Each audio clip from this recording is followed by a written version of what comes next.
সকল প্রিয় ছাত্রছাত্রীরা এডুইনসের আরো একটি ভিডিওতে আপনাকে স্বাগতম।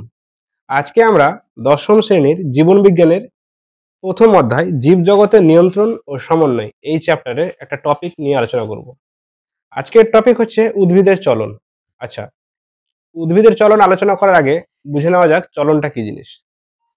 আমাদের আশেপাশে যা জীবজগৎ দেখছি আমরা, উদ্ভিদ প্রাণী, আমরা সবাই, মানুষ, গরু, ছাগল, হ্যান ত্যান সবাই শুরু করে প্রত্যেকের চলন ও গমন থাকে। চলন হলো উদ্ভিদ যেমন এক জায়গা থেকে অন্য জায়গায় চলাফেরা করতে পারে না, ওরা কি করে শুধু গাছের পাতা নড়ে বা কাণ্ড বাড়লো হয়তো, এইসব হলো যখন তারা অঙ্গ প্রত্যঙ্গ নাড়াবে, সেটাকে বলা হচ্ছে চলন। আর যদি এক জায়গা থেকে অন্য জায়গায় স্থান পরিবর্তন করে, ধরো এখানে আছে এখান থেকে এখানে আসলো, এই যে স্থান পরিবর্তন, এটাকে বলা হচ্ছে কি গমন।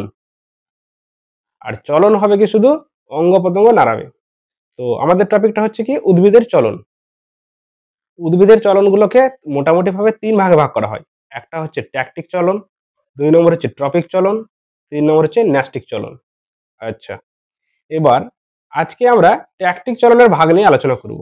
ট্যাকটিক চলনের হচ্ছে দুটো ভাগ, ফটোট্যাকটিক, কেমোট্যাকটিক। আচ্ছা, ট্যাকটিক চলনটা কি জিনিস আসা যাক। ট্যাকটিক চলনটা কি জিনিস?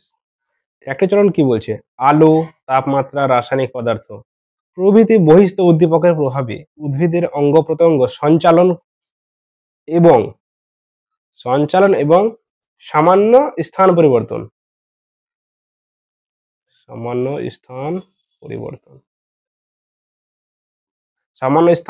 যখন হয় তাকে বলা হচ্ছে ট্যাকটিক চলন। অর্থাৎ বলতে চাইছে আলো, আমাদের প্রাকৃতিক পরিবেশগুলো কি কি আছে, আলো, তাপমাত্রা প্রভৃতি রাসায়নিক পদার্থ, এর সব কারণের বাইরের উদ্দীপকের প্রভাবে যখন উদ্ভিদের এক জায়গা থেকে অন্য স্থান পরিবর্তন হয়, তখন তাকে বলা হয় ট্যাকটিক চলন। অর্থাৎ ট্যাকটিক চলনে কি হবে, উদ্ভিদের সামান্য স্থান পরিবর্তন হবে, ব্যাস এটা মনে রাখলেই হলো। এই ট্যাকটিক চলনকে আবিষ্ট চলন বলেও জানা যায়। এবার আসা যাক ট্যাকটিক চলনের ভাগগুলো। আমি বলেছিলাম দু ভাগে ভাগ করা হয়, একটা হচ্ছে ফটোট্যাকটিক চলন, একটা হচ্ছে কেমোট্যাকটিক। এবার আসা যাক ফটোট্যাকটিক চলনটা কি জিনিস। ফটো কথার অর্থ হচ্ছে আলো, লাইট। অর্থাৎ আলোর উদ্দীপকের সাহায্যে যখন উদ্ভিদের চলন হবে তখন তাকে ফটোট্যাকটিক বলা হয়। কি বলছে, সমগ্র উদ্ভিদ দেহ যখন আলোক উদ্দীপকের প্রভাবে স্থান পরিবর্তন করে এক স্থান থেকে অন্য স্থানে যায়, তখন তাকে বলা হয় কি ফটোট্যাকটিক বা আলোক অভিমুখী চলন। আলোক অভিমুখী কেন বলা হচ্ছে? যেহেতু আলো যেদিক দিয়ে আসছে সেই দিকেই অগ্রসর হচ্ছে বা স্থান পরিবর্তন হচ্ছে, তাই একে আলোক অভিমুখী চলন বলে। যেমন আমি ধরে নিচ্ছি, এর উদাহরণ হচ্ছে ক্লামাইডোমোনাস ভলভক্স। ক্লাইমাইডোমোনাস এবং ভলভক্স গুলো কিছু শৈবাল জাতীয় উদ্ভিদ।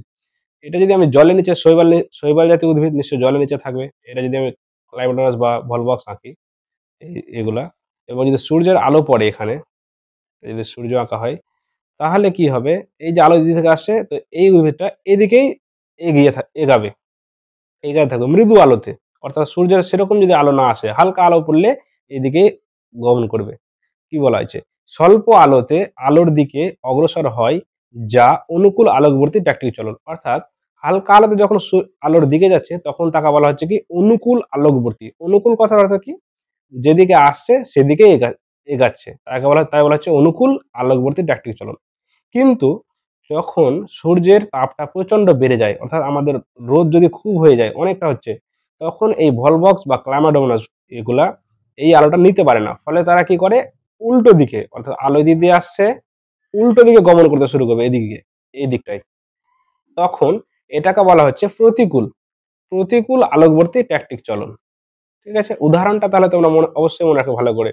ফটোট্যাকটিক চলনের উদাহরণ হচ্ছে ক্লামাইডোমোনাস আর ভলভক্স, এই দুটো হচ্ছে খুব ইম্পর্টেন্ট। এবার আসা যাক কেমোট্যাকটিক চলনটা কি জিনিস। কেমো কোথা থেকে এসেছে? কেমিক্যাল।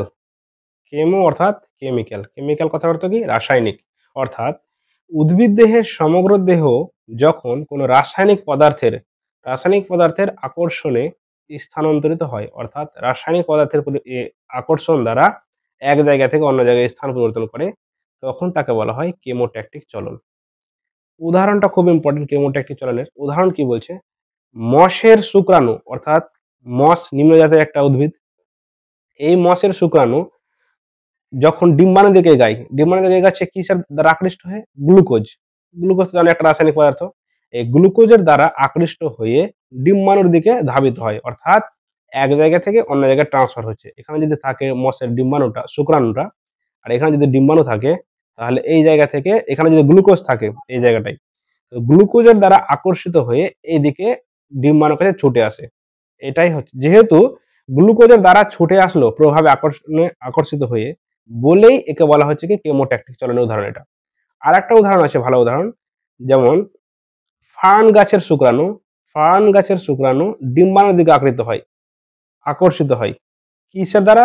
কোন রাসায়নিক পদার্থ? Malic acid. খুব ইম্পর্টেন্ট। ম্যালিক অ্যাসিডের দ্বারা আকৃষ্ট হয়ে ফার্ন গাছের শুক্রাণু ডিম্বাণুর দিকে ধাবিত হয়। তাহলে একটা হলো উদাহরণ, এটা 1 নম্বর। 2 নম্বর, একটা কি হলো, মশের শুক্রাণু গ্লুকোজের দ্বারা আকৃষ্ট হয়ে ডিম্বাণুর দিকে ছুটে, আর দ্বিতীয় হচ্ছে ম্যালিক অ্যাসিডের দ্বারা আকৃষ্ট হয়ে ফার্ন গাছের শুক্রাণু ডিম্বাণুর দিকে ধাবিত হয়। এই এই ছিল আমাদের ট্যাকটিক চলনের আলোচনা আজকে। ভিডিওটা কেমন লাগলো তোমরা অবশ্যই জানাবে। যদি কোনো জায়গায় অসুবিধা হয় কমেন্ট করে জানাবেন। এবং এইরকম আরো শিক্ষামূলক ভিডিও পেতে আমাদের ইউটিউব চ্যানেলটিকে সাবস্ক্রাইব করবেন এবং ফেসবুক পেজটিকে লাইক এবং ফলো করবেন। Thank you.